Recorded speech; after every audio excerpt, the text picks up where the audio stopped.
Bonjour tout le monde, bienvenue à cette nouvelle capsule du groupe Trouve ta voix. Aujourd'hui, je vous pose la question comment être accro à Facebook de la bonne manière.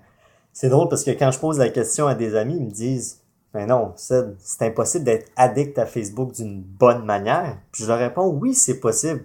Vous avez juste qu'à écouter ma capsule puis je vais vous le prouver." Donc, je vous propose 4 étapes simples pour mettre Facebook à votre avantage. Et la première, c'est se donner un temps limite et le respecter. Donc, que ce soit 1 heure, 2 heures par jour ou une demi-heure, se donner un temps limite et le respecter. Puis, je sais que plusieurs d'entre vous, c'est soit dans le travail ou dans la business, mais que ça exige d'être sur les réseaux sociaux. C'est pour ça que je vous dis, donnez-vous un temps. Il n'y a pas un temps X, un temps spécifique à l'être, mais vraiment de le respecter. Puis bon, faut aller à l'extrême, là. Quand tu es 16 heures par jour sur Facebook, puis le 8 heures, c'est parce que tu dors, il y a un petit problème là-dessus. Mais vraiment, je pense que vous êtes assez intelligent pour vous dire, bon, mais pour moi, peut-être 1 heure, ce serait bon, ou 1 heure et demie par jour, et vraiment de le respecter. Quitte à le chronométrer, je pense que si vous respectez votre engagement de départ, ça va vous donner une discipline. Deuxième étape, c'est de faire un ménage et une gestion de votre liste d'amis Facebook.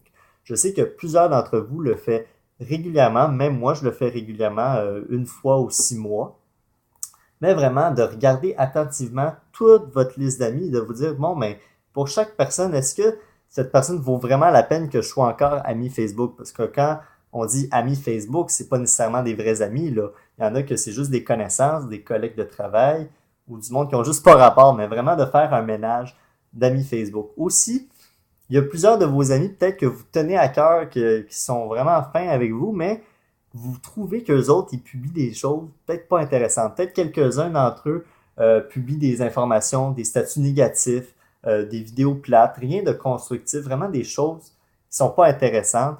Mais eux autres, vous pouvez les garder comme amis Facebook, mais vous avez juste qu'à arrêter de les suivre dans l'option Facebook. Donc, vous resterez amis avec eux, mais vous ne verrez pas toute la cochonnerie qu'ils mettent sur votre fil d'actualité. Donc, ça, c'est la deuxième étape. La troisième étape consiste à faire la même chose, mais pour les pages Facebook. Et vous savez, les pages Facebook, aujourd'hui, il y en a tellement. Vous pouvez aimer un artiste, une chaîne de télé, une émission, un produit, un service, n'importe quoi vous pouvez aimer. Donc, vraiment de regarder attentivement ce que vous avez aimé ces derniers mois, ces dernières années, et de vous dire, bon, ben, par exemple, est-ce que le TVA Nouvelle ou la page de la soupe Lipton, c'est vraiment intéressant, puis il faut vraiment que je continue à aimer ça. Donc, vraiment, de regarder chaque page une par une, puis de vous dire, bon, mais c'est vraiment important l'information qu'ils publient. Puis, vous pouvez faire la même chose qu'avec vos amis, c'est-à-dire continuer à aimer la page et arrêter de suivre. Donc, par exemple, vous dites, bon, ben, Miley Cyrus, je trouve qu'elle chante bien, mais j'en ai assez de voir ses photos quand elle tire de la langue. Donc, vous pouvez continuer à aimer sa page, mais arrêter de la suivre, donc arrêter de voir ses informations. Et la dernière étape, et non la moindre, la quatrième étape, c'est d'inspirer vos amis. Donc, c'est vraiment de publier des choses positives, que ce soit des citations de Trouve ta voix, des bonnes nouvelles, par exemple, j'ai eu mon permis de conduire ou yes, j'ai passé mon examen, des choses comme ça. Au lieu de, bon, ben, je sais que des fois, on a des mauvaises journées, puis on est tenté à des fois dire, bon, ben, ça va pas bien, nanana, 3 petits points. Mais vraiment, pensez-y avant de mettre un statut sur Facebook. Publiez des choses positives, inspirantes, puis si ça va pas, ben, mettez rien sur Facebook. Faites juste regarder ce que les autres écrivent et that's it. Ou changez-vous les idées, même. Ce que je suggère, bon, ça fait peut-être un peu psychologue, mais si vous avez pas une bonne journée, ben, faites autre chose que vous distraire sur les réseaux sociaux, écoutez de la musique, lisez un livre.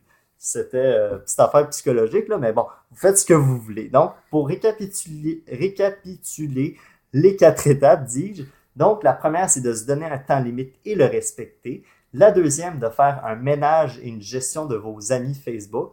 Troisième, ménage et gestion aussi des pages que vous aimez. Et la dernière, la quatrième étape, c'est d'inspirer vos amis, d'inspirer votre entourage, de mettre des choses positives et constructives sur Facebook. Donc voilà les 4 étapes pour être accro à Facebook d'une bonne manière. Sur ce, bye bye tout le monde, bonne fin de journée et à la prochaine.